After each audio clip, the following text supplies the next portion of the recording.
desde o deserto do Líbano até o grande rio, o rio Eufrates, toda a terra dos heteus e até o mar grande, para o poente do sol será o vosso limite. Ninguém te poderá resistir todos os dias da tua vida. Como fui com Moisés, assim serei contigo. Não te deixarei, nem te desampararei.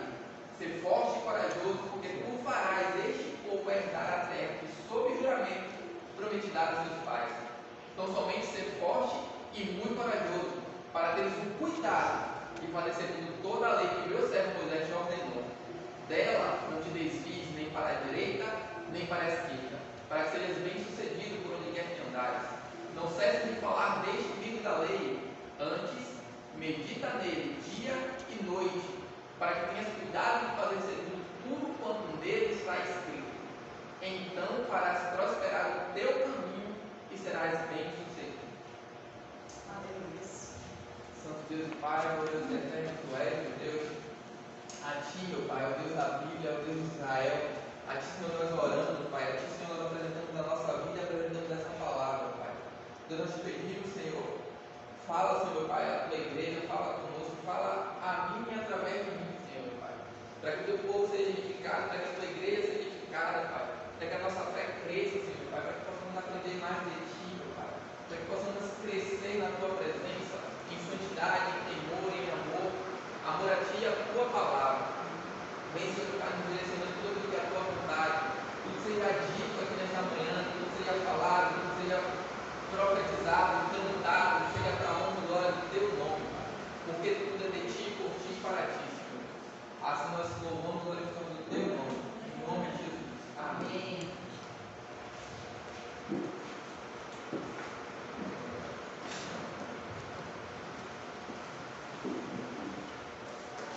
Oi, ei. Estava baixo? Eu testando. E está chovendo lá fora para captar o som. Amém? Pode se sentar, por favor. No primeiro domingo a gente falou sobre oração.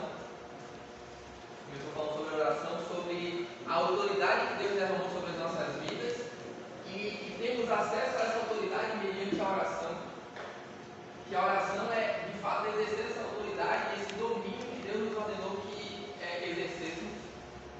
Que a oração é uma forma também de nos aproximarmos de Deus, de estreitarmos esse relacionamento, de conhecer a Deus. A oração é a forma pelo qual nós podemos obter de Deus milagres e bênçãos e promessas, mas também é a ferramenta através da qual Deus consegue obter de nós a vontade dele. Através da nossa oração, Deus consegue estabelecer na terra a vontade dele. No domingo passado, a gente falou sobre jejum e trouxemos duas abordagens: os efeitos do jejum natural. Então, o jejum ele torna nosso ouvido mais sensível à palavra de Deus, ele torna literalmente a gente dizendo para a nossa carne, né, que ela não tem vez, ela não tem voz nessa casa, e quem manda nessa casa de fato é o Espírito Santo. Então, o jejum, no âmbito natural, ela tem o poder de mortificar a nossa carne, mas também, no âmbito espiritual, o jejum ele leva a igreja ao arrependimento, ele faz parte, né, do arrependimento da igreja, arrependimento ao qual é necessário que haja para que Jesus volte. Então, ao jejuar, nós temos a responsabilidade também, né, de estarmos promovendo esse arrependimento na igreja. Então, assim como nós temos a responsabilidade de orar por todos, assim como nós temos a responsabilidade de jejuar, nós também temos a responsabilidade de ler a palavra. Quando a gente lê esse texto aqui de Josué 1:8, a gente vê uma promessa extraordinária que Deus está fazendo a Josué, né? Josué agora está diante de um grande desafio. Não somente o desafio de conduzir esse povo durante esse povo para a conquista da terra prometida, né? Que já seria por si só um desafio enorme, mas Deus me fala que ele tem o desafio de substituir Moisés. Moisés, que foi o homem que falava face a face com Deus, Moisés, que foi o homem que subiu no monte, ficou 40 dias sem comer só na presença de Deus. Moisés, que foi o homem que profetizou sobre a vida de Jesus,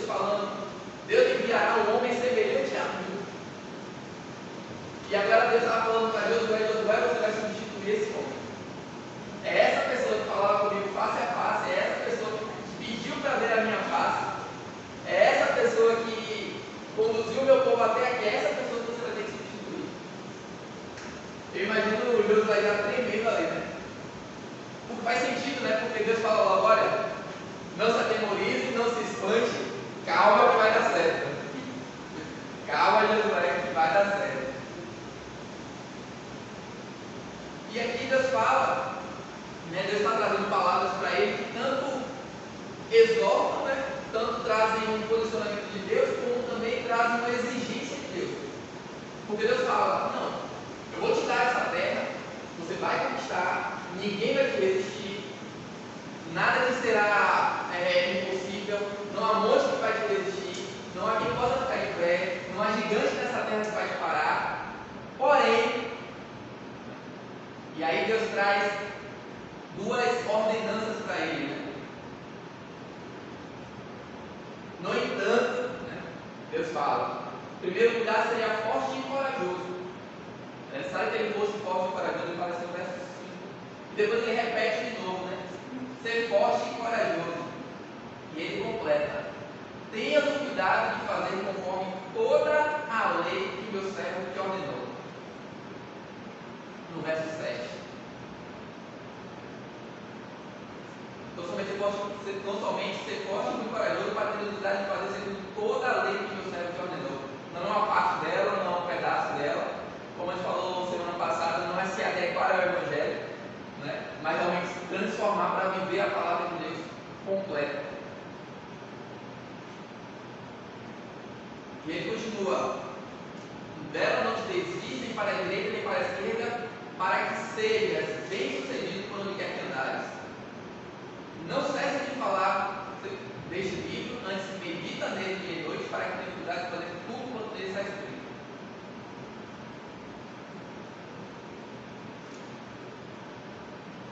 O que Deus está dizendo aqui para Josué é: olha, eu vou te fazer prosperar, eu vou te fazer vencer, eu vou te fazer entrar nesse caminho, ninguém poderá te resistir, mas há algo que eu preciso que você faça, que é meditar nesse livro dia e noite. Não cesse de falar desse livro, medita nele, para que você possa agir conforme tudo nele está escrito. Porque caso você não faça isso, caso você não cumpra a sua parte, eu não posso garantir que essa palavra que eu estou te dando vai se cumprir. É necessário não somente que eu diga, mas que você faça a sua parte. Como eu estou dizendo que eu fui com Moisés, eu serei com você. Deus estava falando que não havia limites espirituais para aquilo que Deus podia acessar. Não havia limites naquilo que ele poderia ter de Deus. Deus estava dizendo: olha, as portas do céu estão abertas para você. Tudo que você precisar, se precisar parar o sol, eu vou parar. Tudo que você pedir, eu vou fazer. Mas eu preciso, para que essa palavra se cumpra, e você cumpra a sua parte, que é meditar nessa palavra, que é fazer conforme essa palavra está dizendo. Se essa palavra estiver na tua boca, estiver na sua mente, estiver no seu coração, então se fará prosperar o seu caminho e será bem sucedido.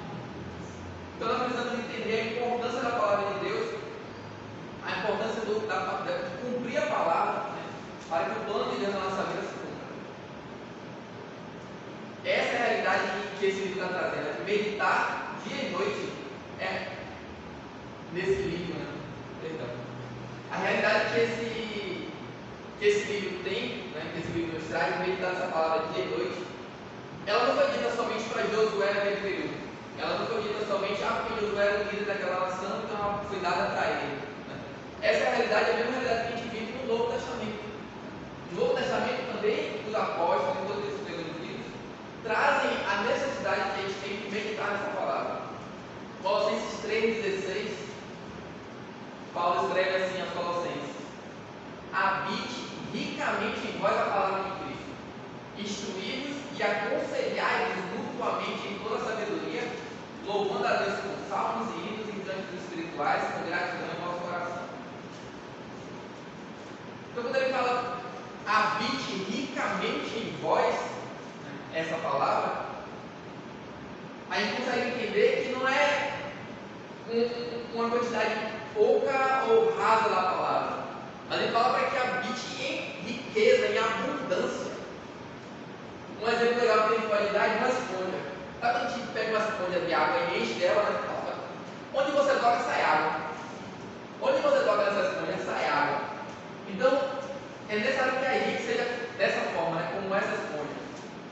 seja cheia da palavra de Deus, de forma que onde nos toque, né, saia a palavra. Foi assim que Jesus viveu, né? Onde ele era questionado, ele tinha uma palavra. Onde ele era indagado, ele tinha uma palavra. Onde ele foi tentado, ele tinha uma palavra. Onde qualquer pessoa chegava a ele, ele tinha uma palavra. Fosse para aconselhar, fosse para exortar, fosse para, enfim, Satanás, que ele expulsou pela palavra. E infelizmente, muitas vezes, nós, né, que temos hoje muito mais acesso, nós hoje temos muito mais revelação, temos uma aliança superior.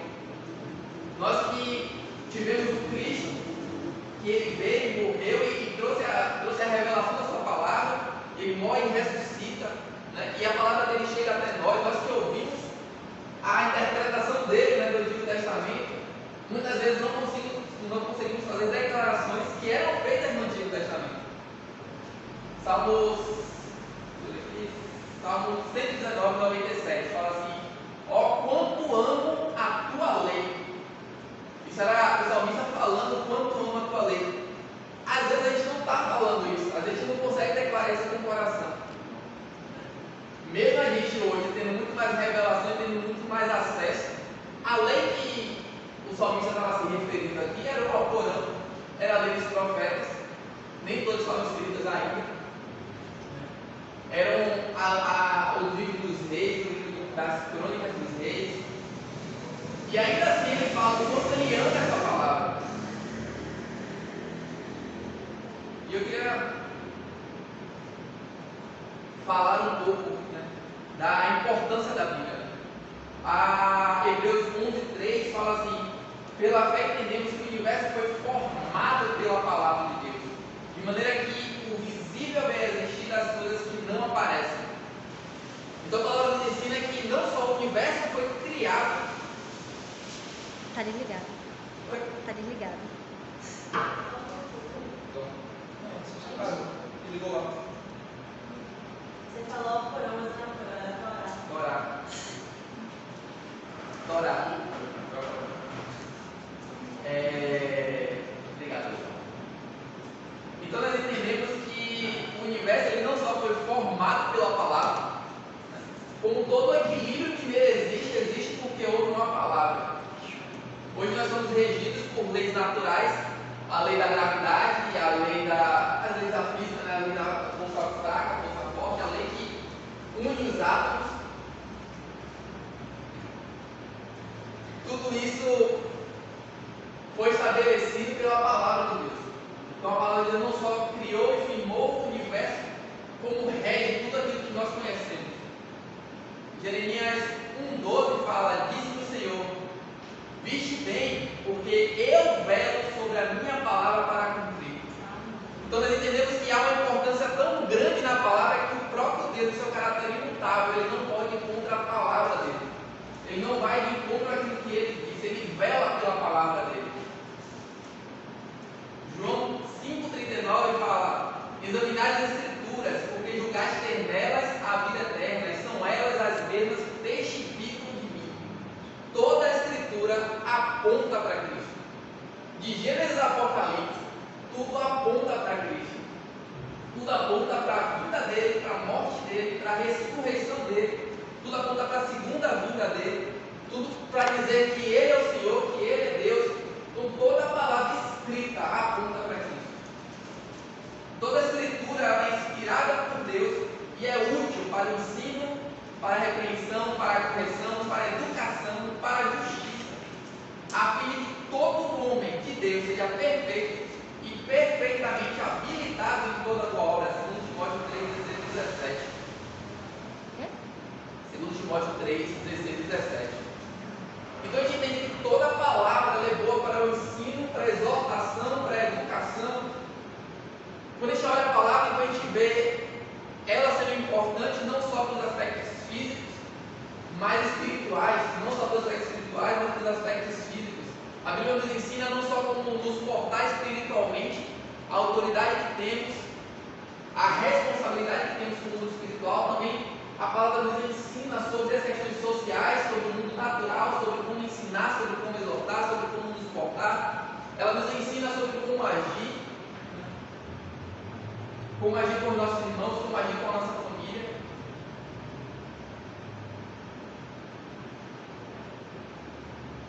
E quando a gente leu, né, que a palavra de Deus deve habitar em nós ricamente, eu acredito que ela está falando que devemos ser completamente preenchidos por ela. No deserto, combatendo o inimigo, Jesus declarou a palavra. Com seus discípulos para ensinar, ele declarou a palavra. Para exortar os fariseus, ele declarou a palavra. Por onde ele ia, o que ele fazia estava afirmado na palavra, declarando o que nela estava escrito. E no versículo de Josué que a gente leu, aí eu vou aqui levantar 3 pontos, né? Primeiro, Deus fala: não cessem de falar neste livro. Em segundo, ele fala: medita neste livro dia e noite. Em terceiro, ele fala para que você possa agir conforme tudo que está escrito. Então nós temos aqui uma confissão, nós temos a meditação e nós temos a prática da palavra. Quando Deus fala aqui que não cessem de falar deste livro, eu entendo que ele não estava só falando assim, não ensina, falando para uma autoridade, né, um pastor, não prega essa palavra. Não era só isso, mas de fato você se valer da autoridade que tem na palavra para declarar aquilo que está escrito. Como Jesus usou no deserto para expulsar Satanás, né? Porque está escrito: só o Senhor teu Deus adorarás e só Ele prestarás culto. E ali ele expulsa Satanás pelo poder que ele se valeu da palavra, declarando a palavra. Então a gente tem que dar uma importância no falar. A gente precisa entender o peso que tem nossas palavras. Mateus 12, versículo 36 e 37.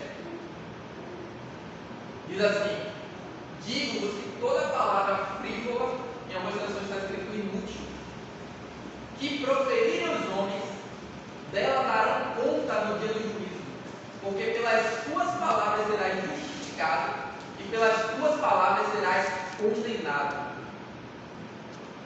O que Deus está falando é algo muito sério.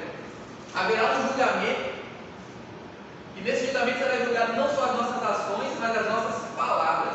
Aquilo que a gente falou, tudo aquilo que a gente falou, será dado cabo, né? Para que ele seja para condenação ou seja para salvação. As nossas palavras têm peso. Provérbios 18, 21 fala que a morte e a vida estão no poder da língua. O que bem utiliza come do seu fruto. Então nós precisamos entender que nossa palavra ela não só tem um poder natural para levantar alguém, para dizer: olha, tem bom ânimo, olha, vai dar certo, né? Como nossa palavra também tem poder para abater alguém. Quando a gente ouve: você não vai conseguir. Alguns não, vão conseguir sim, outros dizem: talvez isso esteja certo. Eu queria fazer uma vez essa questão aqui, porque a palavra fala que a fé vem pelo ouvir, e o ouvir a palavra de Deus. E é legal que ela especifica o que você ouve, porque a fé vem pelo ouvir a palavra de Deus, o que me leva a entender que a incredulidade também vem pelo ouvir. Então depende do que você está ouvindo, você vai gerar em seu coração fé ou incredulidade.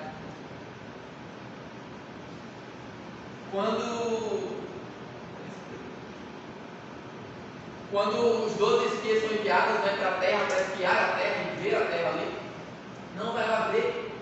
Dos 12, 10 falaram: não, realmente tem frutos enormes, a terra é bonita. Porém, tem gigantes, as cidades são fortificadas. Os gigantes habitam em cidades fortificadas. E as cidades fortificadas ficam no alto dos montes. Não dá para a gente vencer isso aqui. É gigante, em cidade fortificada, que fica no alto do monte. Impossível. E a palavra fala que eles fizeram derreter o coração do povo. Ou seja, a palavra deles gerava incredulidade. Mas haviam 2 que pela palavra: não, a gente vai vencer. Não vai dar certo. Não tinha gigante, mas Deus disse que vai fazer, então Deus vai fazer. Mas tinha cidade fortificada, mas Deus disse que vai fazer, então Deus vai fazer. A palavra dele gerava fé.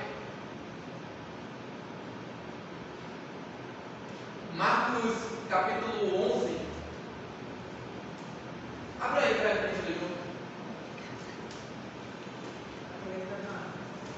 Marcos capítulo 11:11.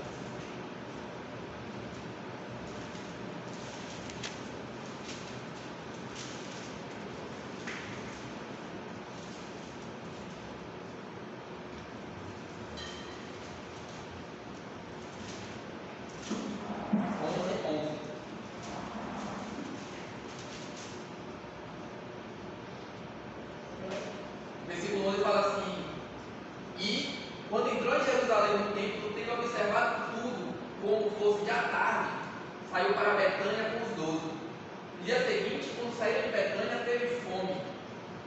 E vendo de longe uma figueira com folhas, foi ver se nela, porventura, acharia alguma coisa. E aproximando-se dela, nada achou senão folhas, porque não era tempo de figos. Então lhe disse Jesus: nunca, jamais, com alguém fruto de ti. E seus discípulos ouviram isso. No versículo 20, mais à frente, fala: e passando eles pela manhã, viram que a figueira secara desde a raiz. Então Pedro, lembrando-se, falou: mestre, eis que a figueira que amaldiçoaste secou. Ao que Jesus lhe disse: tem fé em Deus, porque em verdade vos afirmo que se alguém disser a este monte, ergue-te e lança-te no mar, e não duvidar no seu coração, mas crer que se fará o que se diz, assim será com ele. Então nós entendemos aqui que há uma relação muito íntima entre declarar a palavra e a fé. Porque Jesus começa falando: Deus passa na figueira lá, não tem figo. Não era tempo de figo. Isso era mais incrível. Não era tempo de figo e não tinha figo, porque não era tempo de figo. E Jesus vai lá e amaldiçoa essa figueira. Fala para ela: nunca mais torne a dar fruto. E ele vai, e aí no dia seguinte ele volta, passando de novo por discípulos, a figueira já secada completamente. E aí Pedro fala: Jesus, aquilo que você disse aconteceu. O Senhor amaldiçoou a figueira e ela secou. E aí Jesus fala, parece que ele está mudando de assunto, né? Mas o que ele fala em seguida é: se tiveres fé, serás como um grão de mostarda, dirás a esse monte, saia. Ele fala aqui: ergue-te e lança-te no mar, e não duvidar no seu coração, mas crê que se fará o que se diz, assim será com ele. Jesus está dizendo: da mesma forma como vocês me viram falar, e aquilo que eu falei se cumpriu, vocês também podem viver esse ambiente de milagres. Vocês também podem viver essa realidade de falar e aquilo que a gente fala se cumprir.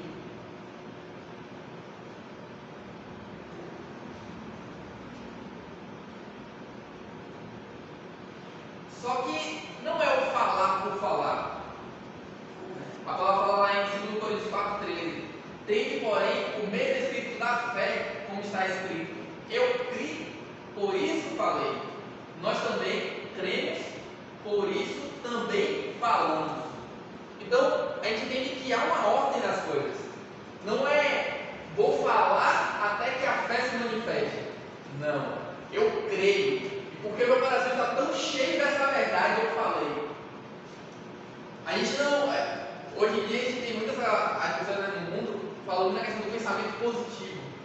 Não, tem que ter pensamento positivo, você tem que mentalizar aquilo que você quer. Aí eu falo: pois é, sente no seu sofá e fica falando lá: vou ser rico, vou ser rico, vou ser rico, até o dinheiro cair na sua conta. Vamos ver o que vai acontecer. Né? Então a realidade ela não muda porque a gente pensa positivo. Mas qual a diferença entre pensar positivo e declarar a palavra? Que a palavra está firmada no caráter de Deus. Então, a gente pode entender assim, ó: a palavra ela gera fé em nosso coração. E quando a gente declara a palavra que foi gerada pela fé, gerada pela própria palavra, aquilo que nós declaramos é manifestado no mundo terreno. Porque aquilo que está na palavra foi declarado por Deus e já aconteceu no mundo espiritual. Um exemplo legal é quando Deus chega para Moisés e fala: Moisés, o que? Abraão. Ele fala: Abrão, já não me chamarei Abrão, mas me chamarei Abraão. Seu nome vai ser mais Abrão, seu nome agora vai ser pai de multidões. Mas Deus, eu não tenho filho. Como é que Deus pode chegar para alguém que não tem filho e falar: você é pai de multidões? Porque no mundo espiritual aquela realidade já tinha acontecido.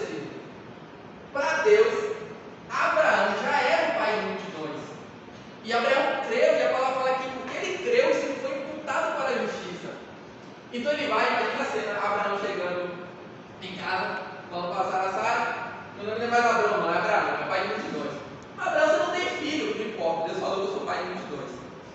Falou para o Israel, todo mundo chama agora de pai de multidões. Vai sair na rua, lá, o doido, não tem nem filho, todo mundo tem que chamar de pai de multidões. Não faz nem sentido. Mas para ele, para quem crê, a gente não precisa ver, né? Para quem crê, a realidade já se estabeleceu. A realidade do mundo espiritual já aconteceu. E ele não estava falando daquilo que era na cabeça dele, ele não estava declarando. Ele não se sentou no sofá e ele falou, poxa, eu queria ter um bocado de filho, então eu vou falar aqui que eu sou pai de 22 até os filhos aparecerem. Não, ele estava declarando aquilo que o próprio Deus disse para ele. Então a fé que havia nele foi gerada pela palavra que Deus deu. E ele declarou aquilo que era aquilo que ele cria. Então eu criei, por isso falei. Né?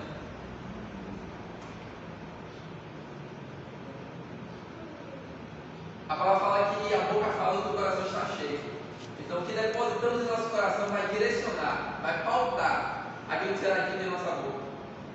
Romanos 10, 9 fala: se com a tua boca confessares Jesus como Senhor, e em teu coração creres que Deus o ressuscitou dentre os mortos, serás salvo. Porque com o coração se crê para a justiça, e com a boca se confessa a respeito da salvação. Então, a gente vê essa ligação íntima entre declarar e ter fé.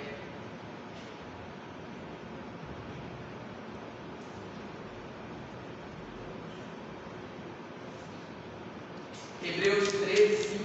Vocês podem abrir, por favor.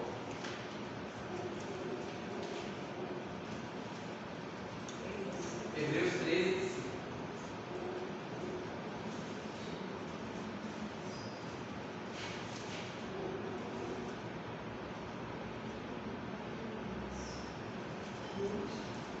Hebreus 13, 5.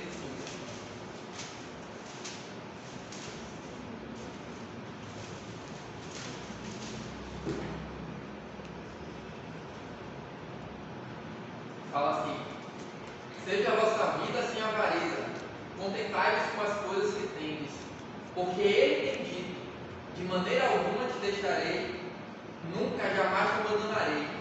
Assim afirmemos confiantemente: o Senhor é o meu auxílio, não temerei, que me poderá fazer o homem. A gente vê aqui que o autor de Hebreus está falando assim: olha, porque ele tem dito, de maneira alguma te deixarei, como a gente leu, né, em Josué 1, nunca jamais te abandonarei.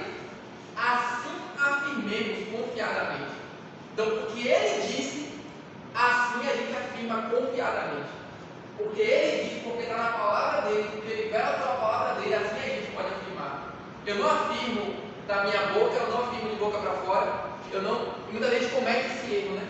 A gente comete esse erro de declarar, às vezes, levianamente, cura por alguém que Deus não quer curar. A gente ora e fala levianamente profetadas, né? Dizendo que Deus vai restaurar, coisas que Deus não disse que ia fazer, coisas que Deus não quer fazer. Porque a palavra fala que Ele é quem fere, Ele é quem cura, Ele é quem mata, Ele é quem dá a vida.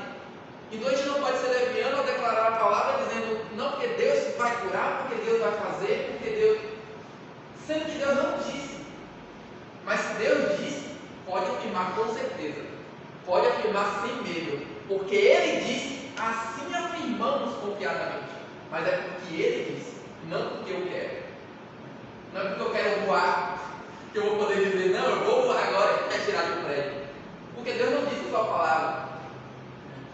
Mas há momentos em que Deus realmente vem de forma especial e fala, né, no íntimo da pessoa. Assim como Ele falou com Abraão. Às vezes Ele vem com uma palavra específica para uma pessoa e fala, olha, pode declarar isso, pode falar isso.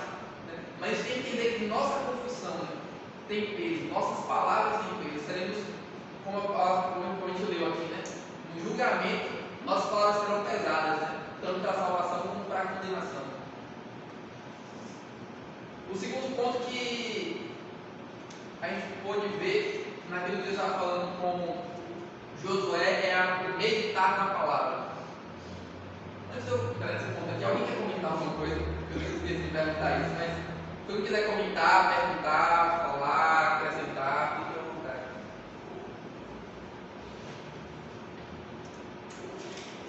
Fala isso agora, o cara se para sempre. Segundo ponto. meditar. Salmo 1, versículo 1 ao 3.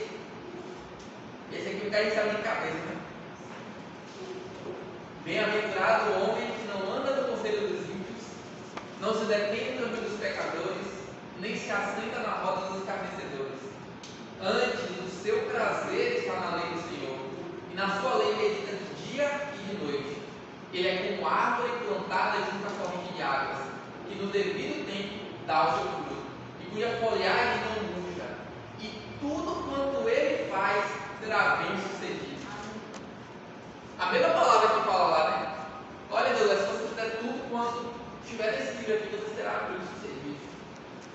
E esse bem sucedido não quer dizer nem não, que eu vou prosperar, eu vou ser rico. Pensa bem sucedido nos propósitos de Deus para a sua vida. Pensa como é incrível você viver no centro da vontade de Deus, de forma que você possa viver tudo aquilo que Ele quer que você viva. Não há nada mais a acrescentar nisso. Não há nada mais que a gente possa querer viver a não ser tudo aquilo que Deus quer que a gente viva. E alguns confundem a ideia de meditar, né? Porque as seitas aí, né, falam sobre a importância de meditar, esvaziar a mente, né? Há um budismo, né, várias religiões, mas não é esse meditar que a palavra está trazendo aqui. Né? O sentido de meditar que a palavra está trazendo aqui é o de ruminar a palavra. Alguém sabe o que é ruminar? Não sabe o que é ruminar? O que a vaca faz. O que a vaca faz, exatamente. O que a vaca faz? A vaca come. Só que ela não tem muito dente, mas às vezes ela não come. Na verdade é porque é difícil de digerir a celulose da grama. Vai para o estômago, então ela comeu a primeira vez, mas ela não conseguiu mastigar tudo ali. Porque é difícil mastigar a celulose, é difícil para digerir aquilo. E ele vai para o estômago, para o primeiro estômago, né? E ele fica ali digerindo, depois volta para a boca, não deixa eu mastigar de novo, deixa eu mastigar mais uma vez. Né? E aí eu volto de novo ali, aquelas palavras que eu ouvi, eu fui para o culto ali, eu ouvi aquela palavra, aí eu vou para casa e eu pego de novo, não deixa eu ler isso aqui de novo, porque eu sei que Deus tem mais para falar para mim. E aí eu falei, engole de novo aquele alimento, não, agora eu acho que eu consigo absorver um pouco mais. É isso que Deus quer. É isso que Ele fala quando Ele fala de meditar. Em Deuteronômio 17, 19, né, havia uma lei que era para os reis. Os reis deveriam ter uma cópia desse livro. Naquela época era impossível todo mundo ter. Hoje em dia, um aplicativo aqui, meu aplicativo tem Bíblia em japonês, Bíblia de todo tipo, todas as versões.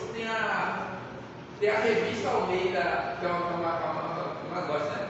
Almeida Revista Atualizada. Tem a versão dela de 97 e tem a versão dela de 2013. A mesma Bíblia tem várias versões, de vários anos diferentes. Então, assim, você tem Bíblia naquela versão tinha. Mas era necessário para aquele líder, para aquele que governava o país, para aquele que estava à frente de toda a nação, que ele tivesse de fato uma cópia. Né? E ele fala em Deuteronômio 17, 2, fala assim: também, quando se assentar no trono do seu reino, escreverá para si um translado desta lei no livro, do que está diante dos levitas sacerdotes, e o terá consigo, e nele lerá todos os dias da sua vida, para que aprenda a temer o Senhor seu Deus, a fim de guardar todas as palavras desta lei e seus estatutos para os cumprir. Então, o rei deveria ter uma cópia desse livro para guardar esses mandamentos, ele deveria ler todos os dias.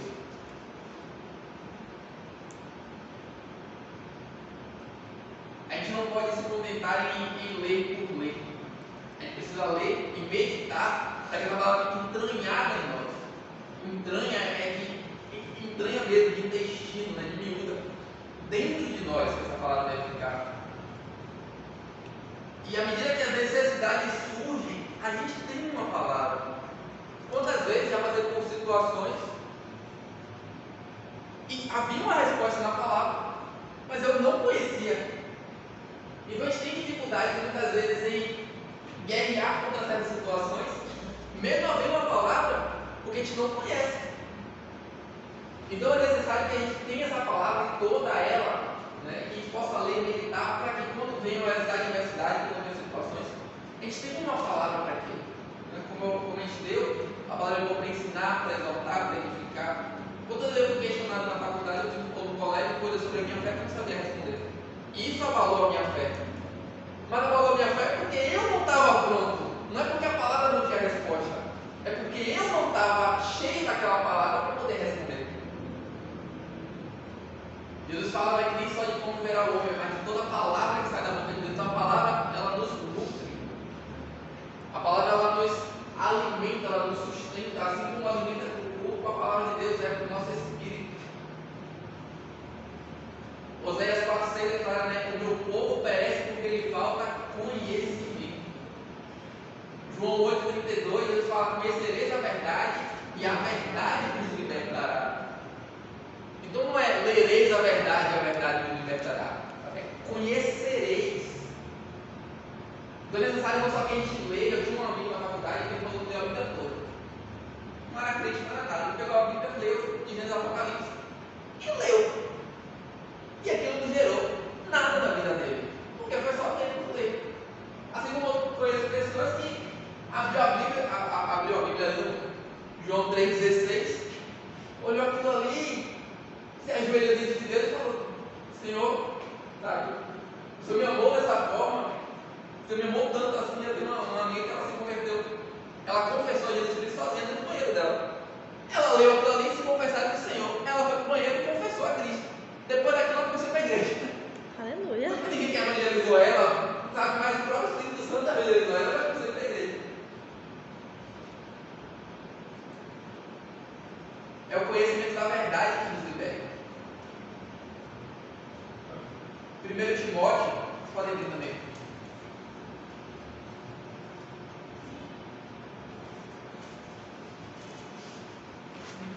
1 Timóteo capítulo 4.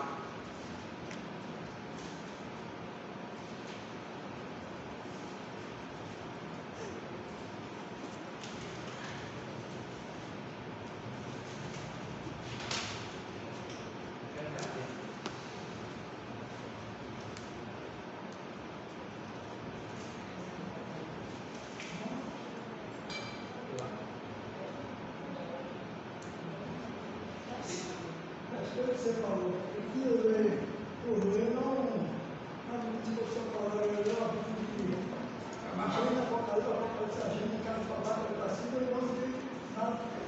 Você falou, você só lê quando eu conseguir direção do Espírito de Deus para que venha trazer a luz do entendimento. Como esse acadêmico, esse agora, jogo, ele disse que a Bíblia não entendia nada. Era um homem de cultura, um homem entendido, um homem que tinha conhecimento, mas porque não trazia a ele o entendimento. E só a direção de Deus para que revelasse a ele que o que estava ensinando não fosse fosse um livro comum. E a Bíblia não é um livro comum. Verdade, a Bíblia não é um livro comum, né? É necessário realmente o discernimento, né? Só quem nos traz é o Espírito Santo, né? É ele quem abre os nossos olhos espirituais para que a gente possa enxergar aquilo. Por isso que Jesus fala, né? Para que, em cada palavra fala em vários momentos, né? Para que tendo olhos não vejam, para que tendo ouvidos não ouçam, e assim entendam com o coração e se convertam, né? Porque essa transformação vem com o Espírito Santo.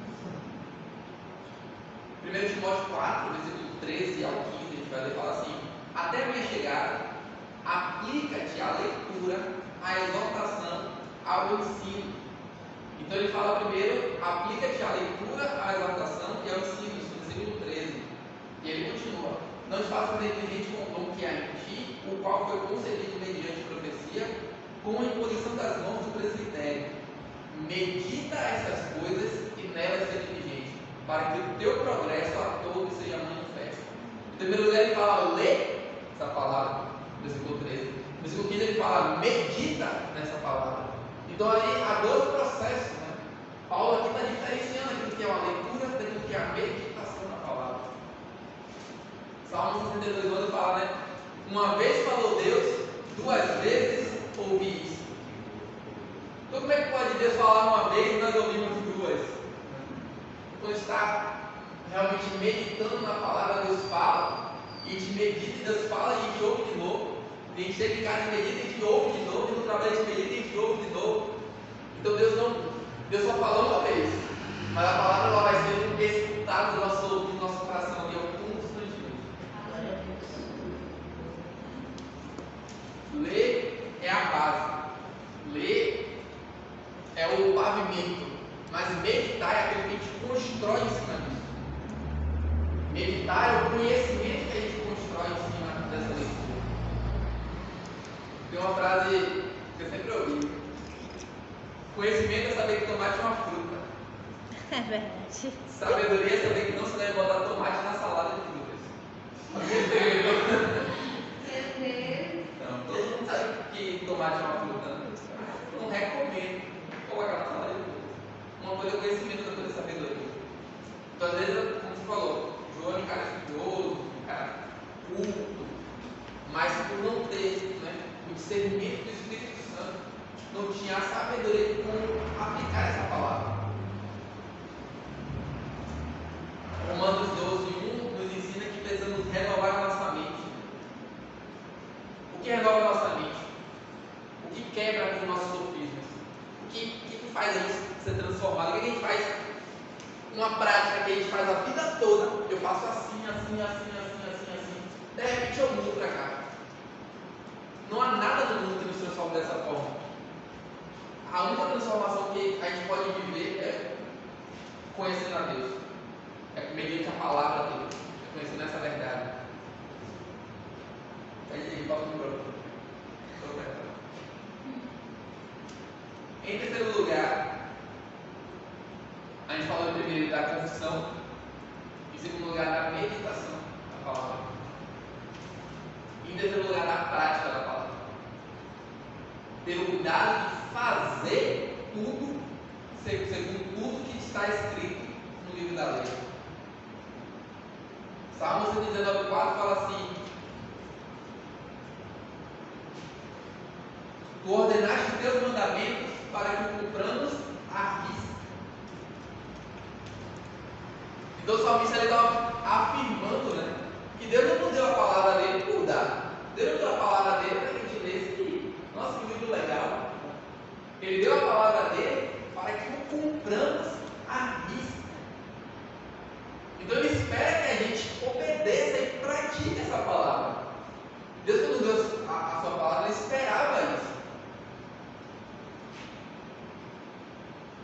Deuteronômio 10 fala assim: agora, pois, ó Senhor, ó Israel, que é que o Senhor requer de ti? Não é que temas o Senhor teu Deus e ande em todos os seus caminhos, e o ames e sirvas ao Senhor teu Deus de todo o teu coração e de toda a tua alma, para guardares os mandamentos do Senhor e os seus estatutos, que hoje te ordeno para o teu bem. Então é isso que Deus requer do povo dele. Tem vários versículos que nos mostram essa necessidade de obedecer a palavra. Mas não somente isso, né?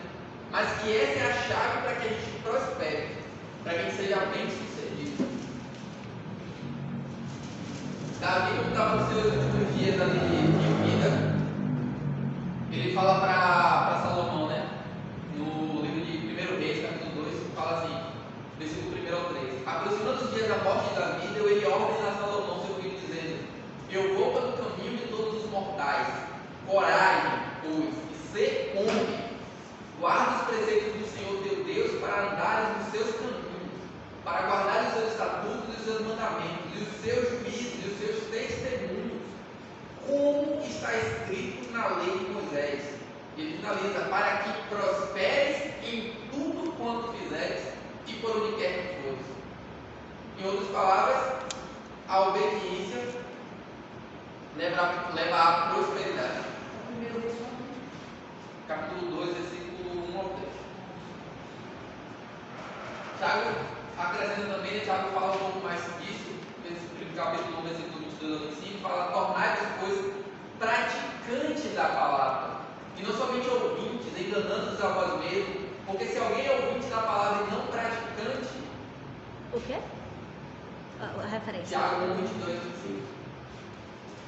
Se alguém é ouvinte da palavra e não praticante, assemelha-se ao homem que contempla no espelho seu rosto natural, pois assim mesmo se contempla e se retira, e para logo se esquece de como era a sua aparência. Mas aquele que considera atentamente na lei perfeita, lei da liberdade, e nela persevera, não sendo ouvinte negligente, mas operoso praticante, esse será bem-aventurado no que realizar. Mas aquela pessoa tinha espelho, tinha vidro. Malmente, quem tinha muito dinheiro tinha um espelho de bronze, né? Você via as coisas um pouco embaçadas. Então o espelho ali era uma bacia cheia de água. As pessoas botavam o seu rosto ali e via, mas assim que via, se esquecia da sua aparência. Então aí a palavra está falando que aquele que não faz segundo a palavra é semelhante a essa pessoa. Que a gente vem aqui, vem na igreja e ouve essa palavra, dá glória a Deus, dá aleluia, e ouviu e chorou, e foi se sentiu emocionado ali, sabe, foi tocado, mas saiu da porta aqui e já nem lembra mais o que fez e já faz tudo ao contrário. Não teve nenhuma mudança realmente na sua prática de vida, só teve realmente adquiriu um certo conhecimento, mas aquilo de nada adiantou. Então por isso que ele fala, simplesmente alguém que foi, olhou para o seu espelho, contemplou a sua face, ou seja, a palavra tem essa capacidade, né, de nos mostrar, de revelar a nossa essência, né, de mostrar realmente a nossa imagem, de fazer a gente olhar para nós mesmos, e a gente olha ali e vê, nossa, quanta coisa errada, né, quanta coisa eu preciso mudar, ó, quanto Deus é santo e quanto eu sou imundo, e eu preciso mudar, e aí a gente sai daqui e já esquece, né, esquece da imagem que a gente viu, esquece daquilo que a gente ouviu, daquilo que a gente viu, daquilo que a gente aprendeu e não pratica isso. Muita gente acha que porque está ouvindo a palavra, ou apenas lendo, que isso é o suficiente para gerar transformação e o caminhar na direção de Deus. Mas isso não é verdade. Ouvir, ele pode ser o primeiro passo. Ouvir é o início. A fé vem pelo ouvir, né? É só o início da caminhada, é só o primeiro passo que você dá. Mas a pessoa não pratica a palavra, de nada vale.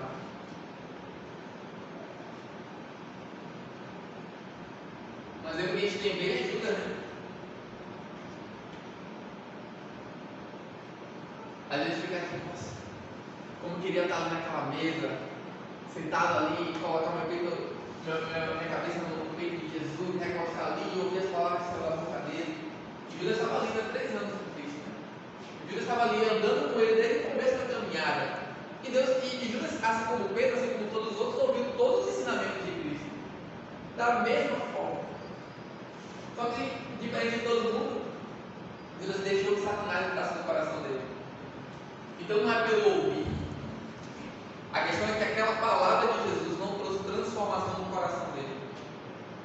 A gente pensa assim, não, mas Judas estava condenado a atrair Jesus.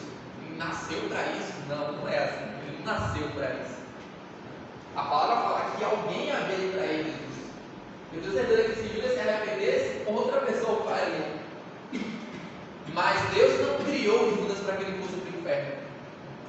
Deus criou Judas e não só o criou, como Jesus o escolheu como apóstolo dele, para ensinar assim como ensinou a todos os outros, para que ele pregasse assim como todos os outros pregaram, para que ele expulsasse demônio, para que ele vivesse aquela palavra como todos viveram. Mas a palavra não gerou transformação no coração dele. Então a gente precisa confessar sim. A gente precisa meditar sim. Mas é na prática que a palavra se fica no nosso coração.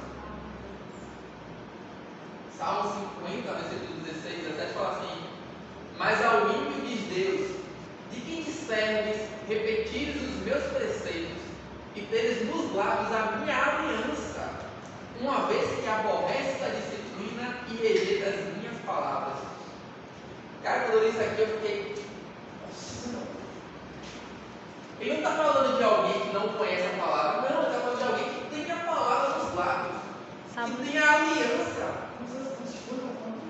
50, 16 e 17. É alguém que tem os preceitos de Deus, é alguém que conhece a aliança, que repete essa aliança, que fala dessa aliança, mas não muda, não pratica, não se permite ser moldado por Deus. Do que adianta a pessoa ouve a palavra, a pessoa repete a palavra, mas a pessoa não anda nos caminhos da palavra. A fé ela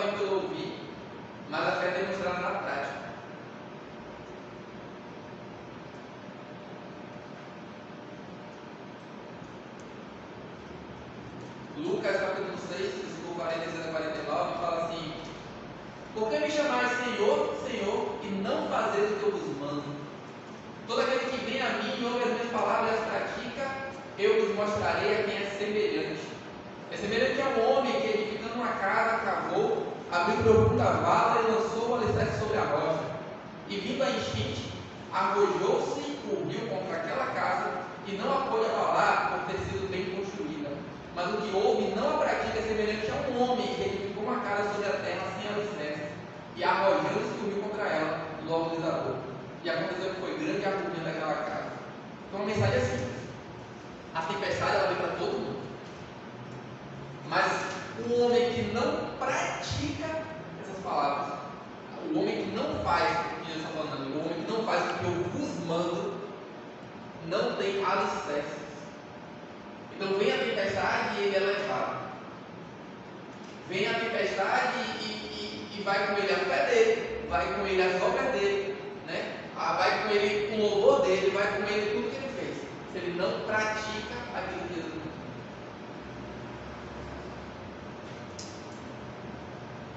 mandou. Ouvir e praticar é ter uma vida fundamentada.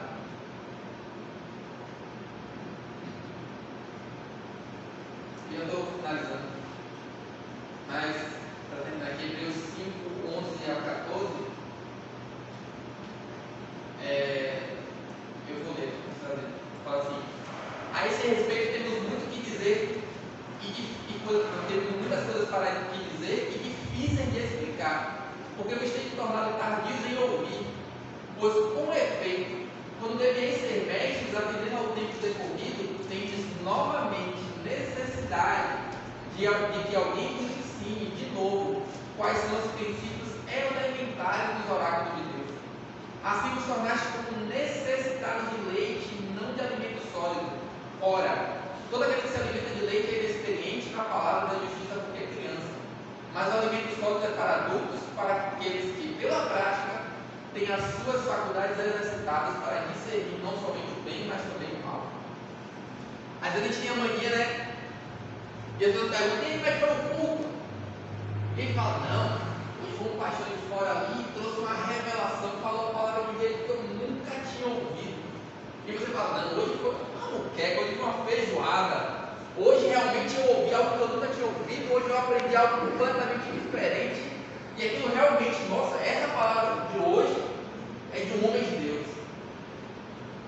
E às vezes quando a gente ouve uma palavra simples, às vezes eles vão falar que, olha, Jesus morreu por nós, né? Jesus morreu para nos salvar. E como é que foi? Não, foi tranquila a palavra. E a gente faz essa associação, né? A gente parece que uma palavra sólida, um alimento sólido, é algo profundo. E que o leite que Paulo está falando aqui é um alimento fraquinho. Mas não é isso que ele fala. Olha o que ele explica no final aqui. Mas o alimento sólido é para adultos, para aqueles que pela prática têm as suas faculdades exercitadas. O leite, o que é o leite? É um leite processado. É um alimento feito por outro que é colocado na sua boca. Então não é porque é profundo ou porque é errado. É porque aquele que recebe o leite não tem discernimento para praticar aquilo que aprendeu. Então, por mais que você receba palavras profundas, se você não pratica, ainda assim você é como uma criança que está ouvindo ali e não está aprendendo nada. Então, o que torna o alimento sólido ou o leite materno não é a profundidade daquilo que é dito, mas o como a gente consegue aplicar naquilo que a gente ouviu. O quão daquilo que a gente ouviu a gente consegue realmente pôr em prática, a gente consegue exercitar a nossa vida. Então, às vezes, o irmãozinho fala: olha, Jesus morreu por nós, mas aquilo gera tanta fé em você que você consegue andar por aí falando para todo mundo: olha, Jesus morreu por você, Jesus te ama. Sabe, aquilo gerou fé em você e essa fé te gerou movimento, essa fé te gerou prática. Essa fé fez você mudar o comportamento na sua vida. E às vezes a gente vê e ouve coisas que a gente nunca ouviu e ouve segredos espirituais fantásticos, mas aquilo não gera nada, não gera mudança na nossa vida. Então de nada vale. De nada vale esse alimento sólido. Aquele que recebe leite precisa que o alimento seja dado em sua boca. Mas aquele que recebe alimento sólido, ele consegue por ele mesmo pegar o alimento, cozinhar o alimento e levar o alimento até a própria boca. Então aquela pessoa que é madura, que consegue isso, que tem consegue esse alimento sólido, ele consegue ir na fonte.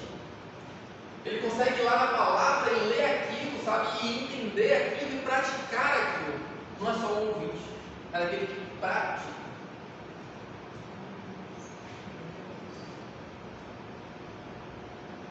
Na Bíblia a gente encontra vários exemplos de pessoas que não se renderam. Isaac semeou no tempo da fome e colheu 100 vezes mais. José se recusou a pecar e vira governador. Ananias, Azarias e Misael recusar se ajoelhar diante daquele rei e vai para a fornalha. Mas são pessoas que não se voltaram contra a palavra de Deus. Falou, não, a palavra está escrita aqui, olha, eu só posso me ajoelhar diante do meu Deus, eu não vou me ajoelhar diante de outro.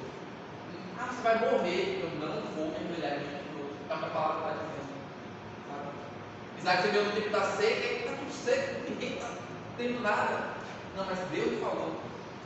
Pedro, quando Jesus fala, lança a tua rede, e fala, pela tua palavra. Olha, pela minha palavra não deu certo. Tudo que eu fiz a madrugada toda não deu certo, mas pela tua palavra eu obedeço. Eu obedeço a tua palavra. Eu ajo conforme a tua palavra. Eu ando conforme a tua palavra me ordena.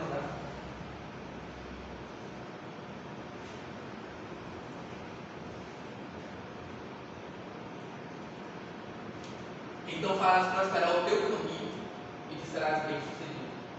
Quando de fato confessar essa palavra e nos valermos dessa autoridade que a gente tem, né? De confessar a palavra de Deus, de ter essa sensibilidade. Por isso que eu gosto desses três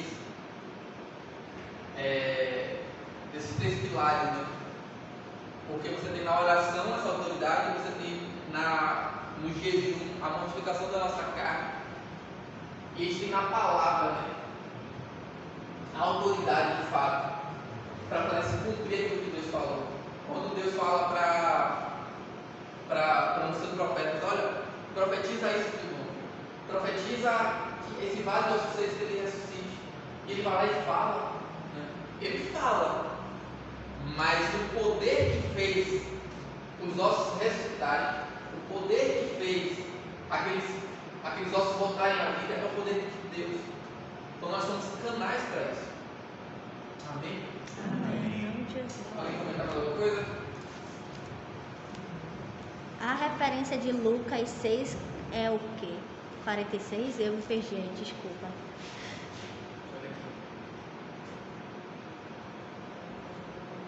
É a última, antes de Hebreus. Lucas 6, 46 a 49. Pronto, muito obrigada. Nada.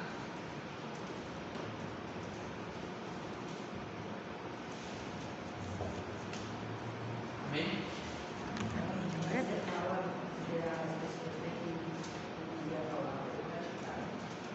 Mas eu acho assim, para a pessoa fazer isso, ele tem que primeiramente querer. Ele pode chegar na igreja, ouvir o que você falou, e aí pronto, ele não quer fazer aquilo, e aí pronto, é como nada, né? Ele ouve, esquece, quando chega lá fora, não sabe nem qual é a palavra que foi, porque na certa ele não quer. Eu acho que tudo na vida tem que ter o querer como prioridade, né? Se você quer, você consegue. Se você quer praticar a palavra, você tem que ter entendimento. E aí ele só tem esse entendimento pedindo a Deus. Entendimento e sabedoria. Então, se a gente não fizer isso, a gente não chega a lugar nenhum.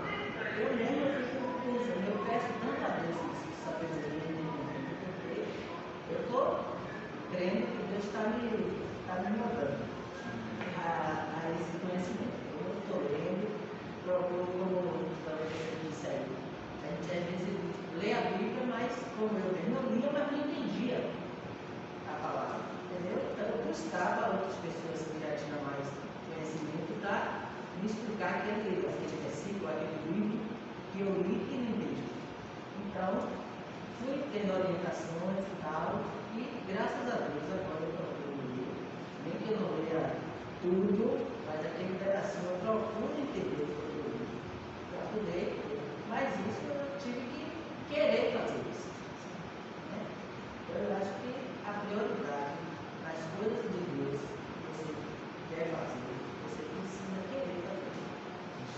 porque a gente entende que alguém se dispôs a vir aqui, que se dispôs a sentar nessa cadeira para ouvir a palavra, que se dispôs a abrir na Bíblia.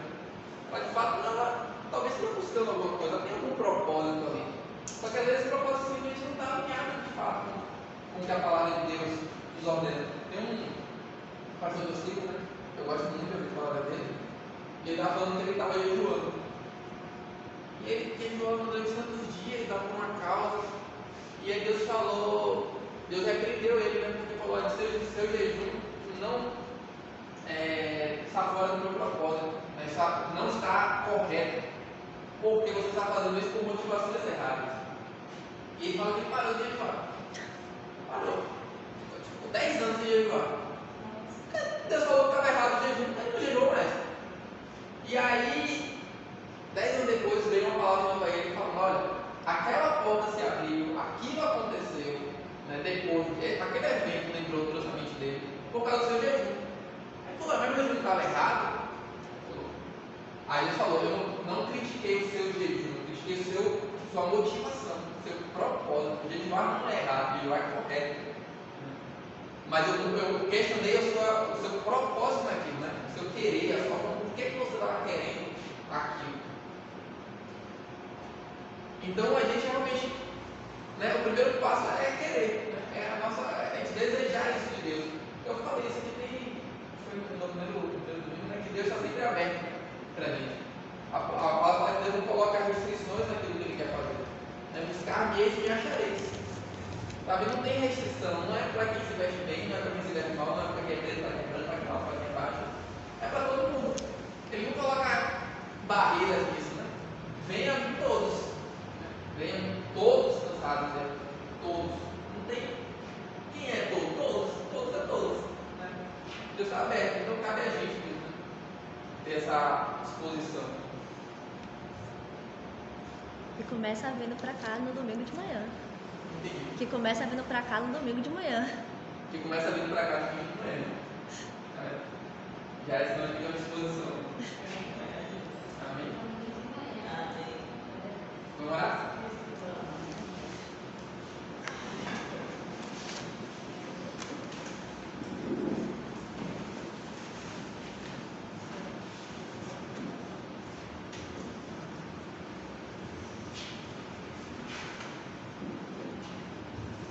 Agora eu tenho que me policiando, porque certas pessoas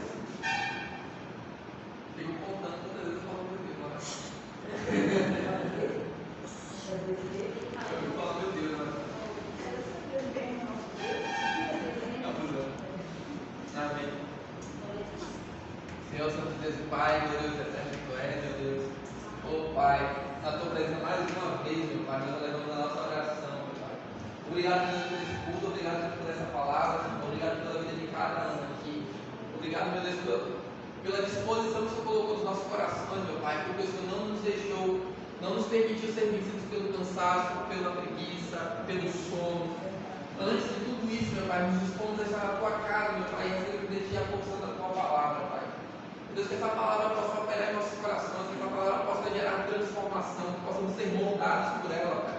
Que a tua palavra, Pai, que esse momento de hoje, Pai, venha despertar as nossas vidas para a importância da tua palavra, Pai. Que a gente possa, meu Deus, ler mais, meditar mais e praticar mais as tuas palavras. Que a gente possa entender, meu Deus, o poder que há, Pai, em confessar a tua palavra, Pai, em falar aquilo que o Senhor já escreveu, meu Pai. Meu Deus, faz, Senhor, meu Deus, em nós e através de nós, meu Pai, toda a tua vontade, Senhor. Que como Josué, meu Pai, possamos viver aquilo que o Senhor falou para ele, meu Deus, que nada, ninguém o resistiria todos os dias da vida dele. E por onde ele fosse, onde ele colocasse a planta dos pés dele, meu Pai, o Senhor daria tolerância. E por onde ele fosse, meu Pai, nada poderia resistir todos os dias da vida dele, Pai. Assim também essa palavra seja sobre as nossas vidas, meu Pai. Que a gente possa andar, meu Pai, e colocarmos a planta dos nossos pés, meu Deus. Nós teremos esse lugar por herança. Que onde a gente for, meu Pai, ninguém resiste, meu Pai, o teu poder em nossas vidas, Senhor. Mas antes também, meu Pai, que temos a consciência da necessidade que temos, Pai, de não cessar de falar desse livro, de meditar nele dia e noite e de fazer tudo conforme está na tua lei, Pai. Em nome de Jesus. Assim também, meu Pai, debaixo da tua direção, debaixo da tua ordenança, meu Pai, nós oramos, Pai, e apresentamos a nossa nação. Nesse, meu Pai, que estamos num período das vésperas da eleição, meu Pai. Já está aí as portas. Ó Pai, nós colocamos a nossa nação em Tuas mãos, ó Deus. A Tua palavra nos ensina, nos direciona a orar por todos os nossos governantes, por todas as nossas autoridades, sejam elas espirituais ou carnais. Assim, meu Pai, nós colocamos, Senhor, em Tuas mãos, meu Pai, a direção da nossa nação. Nós pedimos, Pai, pela vida do nosso presidente, Pai, do nosso governador, do nosso prefeito, todas aquelas que são autoridades, Senhor, meu Pai, naquele Congresso, no Senado, na Câmara. Oh, meu Pai, todas eles que são autoridades, meu Pai, nessa nação, meu Deus. Que eles tenham, meu Pai, o coração voltado para Ti e para a Tua palavra, meu Deus. E assim, meu Deus, como a gente pregou hoje, Senhor, meu Deus, que eles tenham o discernimento de fazer conforme tudo está escrito na Tua palavra. Porque assim nossa nação irá prosperar, meu Deus. Oh, meu Pai, nessas eleições, o próximo governante que virá, não sei se o mesmo, não sei se outro, o Senhor sabe, meu Pai. Mas que seja verdadeiramente alguém, meu Deus, que esteja debaixo da Tua autoridade, que esteja debaixo da Tua unção, meu Pai. Que seja, meu Pai, seja alguém temente, meu Pai, a Ti, Senhor. Oh, Pai, que nossa nação, meu Deus, haja como a pastora Luiz orientou a profetizar, meu Pai. Que na nossa nação haja ordem e progresso, Pai. Que a nossa nação possa avançar, meu Pai. Possa crescer, assim como somos celeiros, meu Pai, no mundo natural, no mundo, que sejamos celeiros também no mundo espiritual, meu Pai, semeando o Evangelho para toda a terra. Que assim, meu Deus, como o Brasil é referência na produção de grãos, de sementes, sejamos também referência, meu Pai, na pregação do Teu Evangelho, meu Pai, na expansão do Teu reino, meu Pai, em nome de Jesus. A Senhora, eu te agradeço, meu Pai, crendo, meu Pai, que Tu és fiel, Tu és soberano, e Teu amor, meu Pai, dura para sempre, meu Deus, em nome de Jesus. Amém. Amém.